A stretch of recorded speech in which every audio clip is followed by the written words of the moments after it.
Guys, তোমরা সবাই কেমন আছো? আশা করছি খুব ভালো আছো। হ্যাঁ, একটা নতুন ব্লগে তোমাদের স্বাগত। আর প্রতিবারের মতো এবারেও আমি ক্ষমা চাইবো, কারণ আমি অনেক দেরিতে ব্লগ নিয়ে এসেছি। আর প্লিজ সাইডে যে আওয়াজগুলো হচ্ছে প্লিজ ইগনোর করো। আর আমাকে সাবস্ক্রাইব করো। সাবস্ক্রাইব না করলে আমার ব্লগ আনতে কী করে ইচ্ছে করবে বলো? এত কষ্ট করে ভিডিওগুলো দিই, অথচ তোমরা সাবস্ক্রাইবই করো না। প্লিজ যারা যারা ভিডিওটা দেখছো আমার চ্যানেলটাকে সাবস্ক্রাইব করে দাও। এই যে দেখতে পাচ্ছ ঘরটার অবস্থা, অনেক দিন ধরে ভাবছিলাম যে আমরা এই ঘরটাকে ঠিক করব। কিন্তু একটু পয়সার জন্য, যেটা জানোই আমাদের যেটা মধ্যবিত্ত ঘরে হয়, আর ওই যে দেখতে পাচ্ছ যে এই জিনিসগুলোকে এই ঘরে এনেছি, মানে ওই ঘরের জিনিসগুলোকে এই ঘরে এবার এনেছি।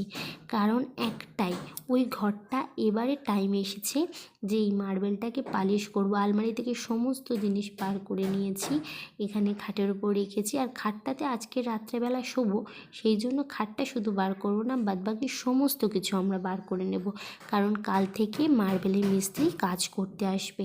অনেক দিন ধরে ইচ্ছে ছিল যে মার্বেলটাকে পালিশ করব, কিন্তু কিছুতেই হয়ে উঠছিল না। ভেবেছিলাম যে রান্নাঘরের কাজটা যখন করব তখন করব, কিন্তু তখন দেখলাম যে অনেক বাকি আছে। আমার বর আসার আগে, তার আগে আমি এই কাজগুলো করে রেখেছিলাম, মানে আলমারি থেকে সমস্ত কিছু জিনিস বার করে রেখেছিলাম। আর ও এসে এই ইলেকট্রনিক জিনিসগুলো এগুলো নামানামি করছে।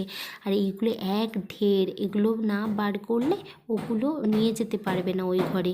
বাবা আর ও মিলে ওই ঘর থেকে এই ঘরে সব নিয়ে আসবে।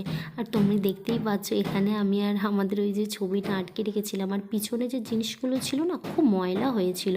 সেই জন্য ভাবলাম একবার ঘরটাকে ভালোভাবে ঝাড় দিয়ে দিই, কাল যেহেতু মিস্ত্রি কাজ করতে আসবে। আর আপাতত এই রকমই ঘরের অবস্থা আছে। আর এই ঘরটাতে আমরা নিজেরা রং করব। হ্যাঁ গাইস, নিজেরা রং করব। আমার চ্যানেলটাকে সাবস্ক্রাইব করে রাখো, তাহলে তোমরা দেখতে পাবে যে আমরা কেমনভাবে নিজেরা রং করেছি। এই ঘরটাকে আমরা নিজেরা রং করব। আমি আর আমার হাজব্যান্ড মিলে ঠিক করেছি যে রং কিনবো এবং নিজেরা মিলে ঘরটাকে নিজের মতো করে সাজাবো। আর কেমন লাগবে অবশ্যই তোমরা জানাবে। আর যদি মার্বেলটা যদি আমরা পালিশ করতে পারতাম তাহলে হয়েই যেত, বাট ওটা তো আমরা পারবো না, সেই জন্য ওটা ট্রাই করলাম না। কারণ আমাদের কাছে মেশিনে, আর অ্যাকোরিয়ামটাকে বাইরে রেখেছি, অ্যাকোরিয়ামটা অনেক দিন ধরে একইভাবে রয়েছে।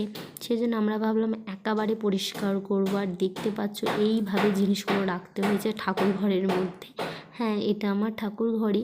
যারা আমার আগের ভিডিও দেখেছো তারা জানো যে এটা আমার ঠাকুর ঘর। আর এর মধ্যেই সমস্ত কিছু আমরা ঢুকিয়ে নিয়েছি এবং এখানেই আপাতত আমরা এখন থাকবো।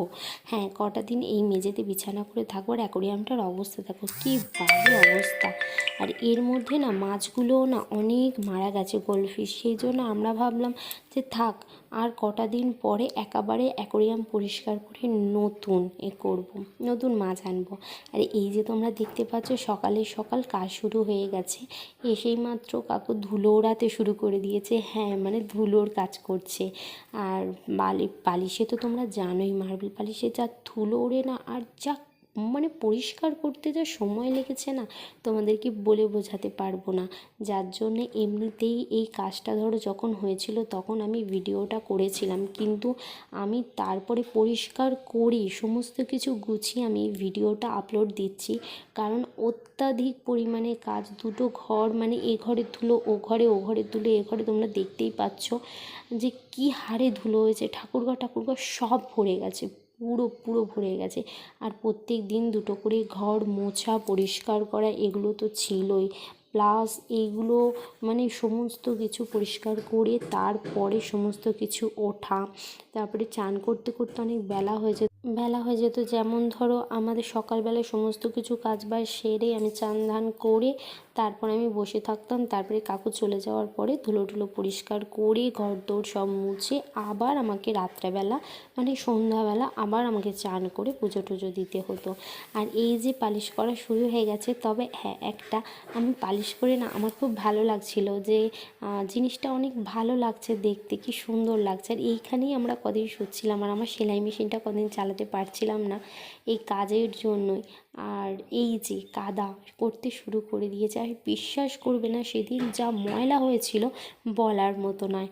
খুব খুব খুব পরিমাণে পরিষ্কার করতে হয়েছিল, তাও কাকুরা অনেক পরিষ্কার করে দিয়ে গিয়েছিল। কিন্তু ওই ঘরটা ওরা অনেকটাই পরিষ্কার করে দিয়ে গিয়েছিলো, তা সত্ত্বেও বাইরে তো তোমরা জানোই কি অবস্থা হয়েছিল। তাই প্লিজ আমাকে ক্ষমা করে দিও ভিডিওটা দেরি করে আসবে। আমার ভিডিওটা যদি তোমাদের ভালো লেগে থাকে প্লিজ আমার চ্যানেলটাকে সাবস্ক্রাইব করে দিও, আর আমার ভিডিওতে একটা লাইক করে দিও। আর দেখো কি দারুণ দেখতে লাগছে সত্যি, তখনকার বালিশের আগে আর বালিশের পরে কত তফাৎ লাগছে।